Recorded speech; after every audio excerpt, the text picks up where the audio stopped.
ರಾಜ್ಯದಲ್ಲಿ ಕೈ ಸಾಲದ ಕೋಲಾಹಲದ ಬಗ್ಗೆ ನಾವು ಈಗಷ್ಟೇ ವಿವರಣೆಯನ್ನು ಕೊಡ್ತಾ ಇದ್ವಿ. ಇನ್ನೊಂದು ಕಡೆಗೆ ಪ್ರತಿ ಜಿಲ್ಲೆಯಲ್ಲೂ ಕೂಡ ಮೈಕ್ರೋ ಫೈನಾನ್ಸ್ ಸಿಬ್ಬಂದಿಗಳ ಟಾರ್ಚರ್ ಮಿತಿ ಮೀರಿ ಹೋಗ್ಬಿಟ್ಟಿದೆ, ಎಲ್ಲೇ ಮೀರಿ ಹೋಗ್ಬಿಟ್ಟಿದೆ. ಬಡ ಜನ ನಲುಗ್ ಹೋಗ್ತಾ ಇದ್ದಾರೆ. ಜೀವನ ನಿರ್ವಹಣೆಗಾಗಿ ಫೈನಾನ್ಸ್ಗಳಿಂದ ಸಾಲ ಪಡೆದಿದ್ದ ಜನ ಈಗ ಒದ್ದಾಡ್ತಾ ಇದ್ದಾರೆ. ಬಡ್ಡಿ ಅಸಲು ಕಟ್ಟಿ ಅಂತ ದಿನ ಬೆಳಗಾದ್ರೆ ಸಾಕು ಸಿಬ್ಬಂದಿಗಳು ಮನೆ ಮುಂದೆ ಬಂದು ಟಾರ್ಚರ್ ಕೊಡ್ತಾ ಇದ್ದಾರೆ. ಸೊ ಇದ್ರ ಬಗ್ಗೆ ನಾವು ಕೂಡ ವಿಸ್ತೃತವಾಗಿ ವರದಿ ಮಾಡಿದ್ವಿ. ಈ ಬೆನ್ನಲ್ಲೇ ಎಚ್ಚೆತ್ತಿರುವಂತಹ ಸರ್ಕಾರ ಮೈಕ್ರೋ ಫೈನಾನ್ಸ್ ಕಿರುಕುಳಕ್ಕೆ ಬ್ರೇಕ್ ಹಾಕೋದಕ್ಕೆ ಮುಂದಾಗಿದೆ. ಇವತ್ತು ಸಿಎಂ ಸಿದ್ದರಾಮಯ್ಯ ನೇತೃತ್ವದಲ್ಲಿ ಮಹತ್ವದ ಸಭೆ ನಡೆಯುತ್ತೆ.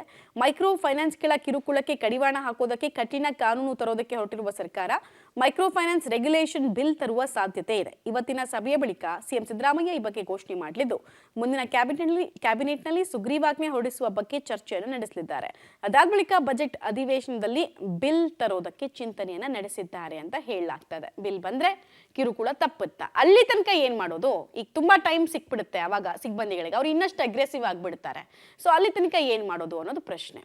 ಮೈಕ್ರೋ ಫೈನಾನ್ಸ್ ಸಂಸ್ಥೆಗಳ ಮೇಲೆ ಕಠಿಣ ಕ್ರಮ ಜಾರಿಯಾಗುವಂತಹ ಸಾಧ್ಯತೆ ಇದೆ. ಈ ಕಠಿಣ ಕ್ರಮ ಅಂದ್ರೆ ಏನು ಅನ್ನೋದು ನಮ್ಗೆ ಅರ್ಥ ಆಗ್ತಾ ಇಲ್ಲ ಇಲ್ಲಿ ತನಕ. ಬಾಯ್ ಬಿಟ್ರೆ ಎಲ್ಲರೂ ಹೇಳೋದು ಕಠಿಣ ಕ್ರಮ ಕೈಗೊಳ್ತೀವಿ ಅಂತ. ನೋಡೋಣ ಈ ಸಲ ಅಟ್ಲೀಸ್ಟ್ ಅದೇನು ಅಂತ ತೋರಿಸ್ತಾರೆ ಅಂತ.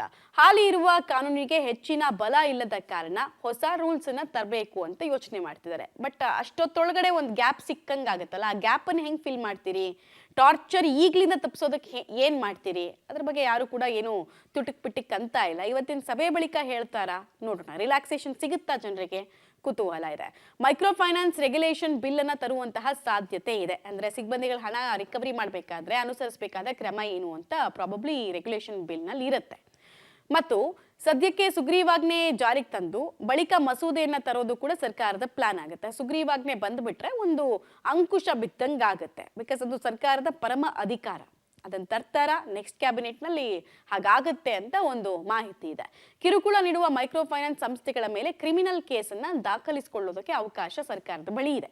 ಈಗಲೂ ಇತ್ತು, ಬಟ್ ಅದನ್ನ ಸರಿಯಾಗಿ ಹ್ಯಾಂಡಲ್ ಮಾಡ್ತಿಲ್ಲ ಪೊಲೀಸ್ನವರು ಅನ್ನೋದೇ ಕಂಪ್ಲೇಂಟ್ ಇದ್ದಿದ್ದು. ರೂಲ್ಸು ಫಾಲೋ ಮಾಡದೆ ಬಾಲ ಬಿಚ್ಚಿದೆ. ಪರ್ಮಿಷನ್ ಬ್ಯಾನ್ ಮಾಡುವಂತಹ ಅಸ್ತ್ರ, ಲೈಸೆನ್ಸ್ ಇರುತ್ತಲ್ಲ, ಆ ಲೈಸೆನ್ಸ್ ಅನ್ನೇ ಬ್ಯಾನ್ ಮಾಡುವಂತಹ ಅಸ್ತ್ರವನ್ನ ಪ್ರಯೋಗ ಮಾಡೋದಕ್ಕೆ ಮುಂದಾಗಬಹುದಂತೆ. ಇದನ್ನ ಮೈಕ್ರೋ ಫೈನಾನ್ಸ್ ಸಿಬ್ಬಂದಿಗಳ ಹೆಂಗೆ ಪರ್ಸೀವ್ ಮಾಡ್ತಾರೆ ಅನ್ನೋದು ಇಂಪಾರ್ಟೆಂಟ್. ಮತ್ತು RBI ಅಡಿ ಕಾರ್ಯನಿರ್ವಹಿಸುವಂತಹ ಮೈಕ್ರೋ ಫೈನಾನ್ಸ್ಗಳಿಗೂ ಕೂಡ ಕುಣಿಕೆ ಬೀಳುತ್ತೆ. RBI ಅಂತ ಹೇಳಿದ್ರೆ RBI ಕೆಳಗಡೆ NBFC ಅಂತ ಬರುತ್ತೆ, ಈ ಫೈನಾನ್ಷಿಯಲ್ ಇನ್ಸ್ಟಿಟ್ಯೂಷನ್ಗೆ ಸಂಬಂಧಪಟ್ಟಂತೆ. ಸೊ ಅವ್ರ ಅಂಡ್ರಲ್ಲಿ ಇವರೆಲ್ಲ ಲೈಸೆನ್ಸ್ ತಗೊಂಡಿರ್ತಾರೆ. ಅವರಿಗೂ ಕೂಡ ಈ ರೂಲ್ಸ್ ಅನ್ನು ಅಪ್ಲೈ ಮಾಡೋಕೆ ಸಾಧ್ಯ ಇದೆಯಾ? ನೋಡೋಣ. ಕೇಂದ್ರ ಸರ್ಕಾರಕ್ಕೂ ಪತ್ರವನ್ನ ಬರೆಯೋ ಬಗ್ಗೆ ಸಭೆಯಲ್ಲಿ ತೀರ್ಮಾನ ಕೈಗೊಳ್ಳೋ ಸಾಧ್ಯತೆ ಇದೆ. ಇವರು ಪತ್ರ ಬರೆದು ಅವರದಕ್ಕೆ ಉತ್ತರ ಕೊಟ್ಟು ಮತ್ತಿವ್ರ ಕ್ರಮ ಕೈಗೊಳ್ಳೋಷ್ಟೊತ್ತಿಗೆ ಬಹಳ ಲೇಟ್ ಆಗಿರುತ್ತೆ. ಬಟ್ ತುರ್ತಾಗಿ ಏನ್ ಕ್ರಮ ಕೈಗೊಳ್ತಾರೆ ಅನ್ನೋದ್ರ ಮೇಲೆ ಜನರ ಆಶೋತ್ತರಗಳು ಈಡೇರುತ್ತಾ ಈ ವಿಚಾರದಲ್ಲಿ ಅನ್ನೋದು ಗೊತ್ತಾಗುತ್ತೆ.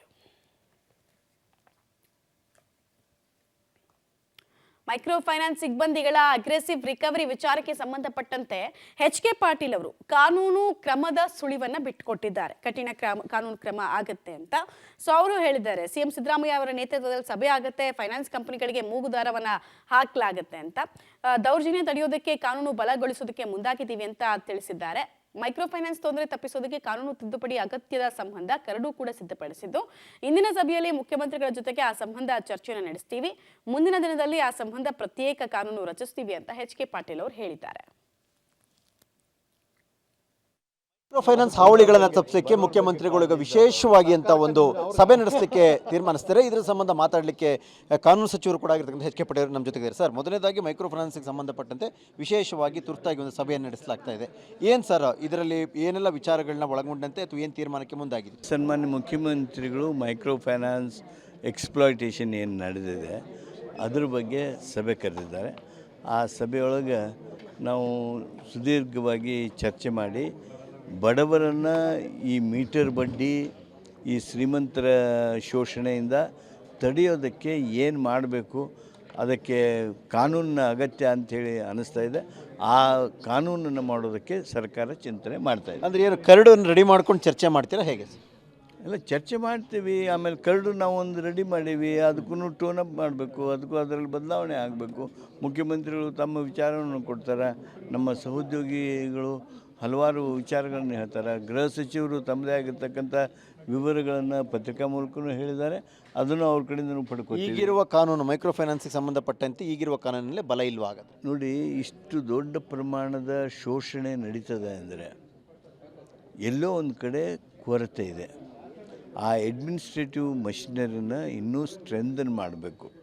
ಆ ಸ್ಟ್ರೆಂಥನ್ ಮಾಡಬೇಕು ಅನ್ನುವಂಥ ದೃಷ್ಟಿಯಿಂದ ನಾವು ಹೊಸ ಕಾನೂನು ತರೋದ್ರ ಬಗ್ಗೆ ಚಿಂತನೆ ಮಾಡ್ತೀವಿ. ಅದು ಸರ್, ಅದು ನೆಕ್ಸ್ಟ್ ಸೆಷನ್ಗೆ ತರ್ತಿರೋ ಅದರೊಳಗೆ ಸುಗ್ರೀವಾಜ್ಞೆ ಮೂಲಕ ತರುವಂಥ ಲೆಕ್ಕಾಚಾರ ನಿರ್ಣಯಿಸ್ತೀವಿ.